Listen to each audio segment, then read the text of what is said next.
If y'all ain't watched episode 9, what are you waiting for?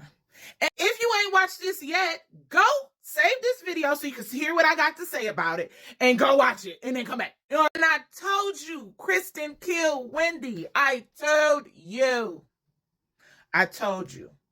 One thing that Reasonable Doubt love to do is twist us and turn us, and the person is either right in front of us or we get a glimpse of them. But in this case, and the mama's still not off the hook, because Daniel asked her at the very end, Kristen, did you kill Wendy? She didn't say what happened yet. So that's what we're going to get in episode 10. You understand what I'm saying? So let's start from the beginning of the episode. So I don't even want to start from the beginning. I'm about to just drop it down. Chelsea is very much like Eddie. And I bet you Chelsea's story is going to be for season 4, baby. Because she's not coming around for nothing. She's not trying to be in her sister's life. I mean, she 30 years old or something like that? So you waited this long to really find out. And I get it. Eddie tried to keep them divided. One thing's true. I believe her about Eddie. And I wouldn't be surprised if he's the one that we catch, that Jax come in the room to. It's between one of the parents for me. And the only reason why I say it's between one of the parents is because, specifically him, is because I don't believe that he's all the way sober, okay? And Chelsea's trying to come all in with Lewis and see where Lewis' mind is about Eddie. And Lewis is all ready because he can't stand Eddie, okay? And he think he's a bunch of phony baloney. But if Eddie is helping take care of Mama Lou, I wouldn't be surprised with his addiction, being most of his life, he don't fall through the cracks. And that's who Jax end up finding. I would not be surprised. If it's Mama Lou, I'm going to be so sad. But anyway, so she's just as manipulative, though. Chelsea is just as manipulative as Eddie. And you got to remember, she asked Eddie, did you ask Jax about the money? She is coming in and reining in about moolah. Okay?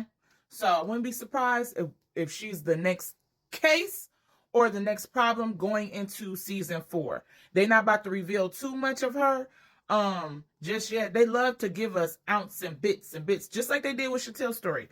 We seen her having problems with her marriage, but they was dropping quarters for us to pick up, little Sonic coins, okay? And Lewis, don't give that other guy another try. He already showed you who he was at work. Why are you falling for it? So we're going to see what happened with Lewis's job, okay? And see if it don't end up he don't get smacked in the face trying to help this new guy at his company, okay? Now it's time to get down to Billy, William, Bill, Tommy. I understand you going through a divorce and you stressed and you want all your hard work to pay off and maybe be able to save your marriage or really get through this heavy divorce. You need the money. But the witching way, I knew when people are at their lowest, they will do some slimy, shady stuff to people. And since he is at his low, his wife is filing for divorce. He is trying to grasp at straws to pick himself back up. And like Jack said, my name is at the top of this build at this firm. I built this firm off the backs of me. And you think that when I win this case, that you're going to be partner? Boy, bye. This is my firm. And I hope she parts from this firm and opens her own in season 4. Because to be going back and forth, being the only black woman, only black person in the firm, and you're winning, you're at the top, and they still trying to pull you down, I really hope she goes and open up her own firm, like the show All's Fair, which I'm going to be chiming in too soon. But anyway, I hope she do, because, and then the way I think I should do the closing argument. Boy, if you don't get up out of here, you didn't even want Ozzy on the freaking thing, okay? On the stand. And I'm so glad that she has her assistant. Because assistant's like, Ozzy ain't even smart enough. And once Jax got to churning, like, he is like a child. He don't know passwords. He don't know how to get around. He doesn't do this. He doesn't do that. I love the angle that they pulled because it really showed that this guy is innocent. And I also thought he ain't smart enough. But I do believe he was there. Okay? He went over there. I believe he went over there. I believe exactly what I said in the last prediction in the video before this video released. Because Kristen didn't tell us exactly what happened yet. And that's going to be revealed in the next episode, episode 10. You understand what I'm saying? But because he still was bloody and all this and that and the third. So his clothes did get burned by Monica. But I bet you Kristen, and it's so sad because their parents failed them. You understand? Failed them. The mama, I can tell Ozzy is her favorite for finances and Kristen is her favorite for moving her on a chessboard like the queen that Rosie feels like she is. She's pawning her children. And it's so sad. And I also believe that the reason why Kristen and the mom was not present, it wasn't because the mom was feeling a way about, if Ozzy hurt his dog, took his dog out or not. It was because she was over there trying to console Kristen. You understand? This lady is the master manipulator of the family. Do not forget that. Rosie tried to act all, blah, blah, blah. Kristen has been fighting in the shadows of Ozzy since that boy was born. You understand?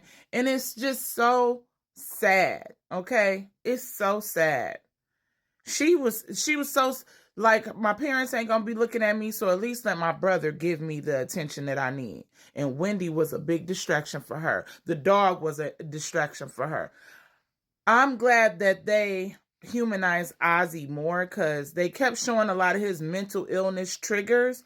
But I just knew, I'm like, he's not smart enough to clean it up to the point where they cannot point to him as the number one suspect based off of fingerprints. And just, like, they didn't have none of his DNA there other than that was his weapon. You understand? That was registered in his name. And that was his cabin. But everything regarding that family, I'm sure, is in his name. Because he is the number one breadwinner for this family. And it kind of made me annoyed that Daniel was so locked into Kristen. I get why. I don't think he loves her. I think he cares about her. It's a big difference. You can care about somebody, but you don't necessarily love them, but you care about enough for their well-being. And I just feel like Daniel just been so lost. But I'm glad because he found her at the end. And I also love how Jax told them off. Don't play with me. Don't play with me. I am not the one, the one. I'm not the one, I'm not the two, I'm the one. Okay? So, I can't wait for season 10. This episode gets a 10 out of 10. It gets a 10 out of 10 because I know I was correct. But it gets a 10 out of 10 because this show is so good, y'all. And I can't stress it more. I hate waiting almost a year, feel like, for the next season. But this show is so good. You understand what I'm saying? I just love how Jax is stepping and showing how to represent herself even when she is feeling challenged. And to standing on, I am the business. I just love that for her. I just love this show. And I love how Lewis is so supportive. They haven't showed the kids much. So I wonder if that's who she also called her son. But I don't know. But y'all let me know. Make sure y'all save this video. Follow me. And be ready for next week. Because I'm going to be coming with it. And I'm about to give y'all my review on All's Fair. But here's my thoughts of episode 9, season 3. But yeah. What did y'all think? Was I right or was I right?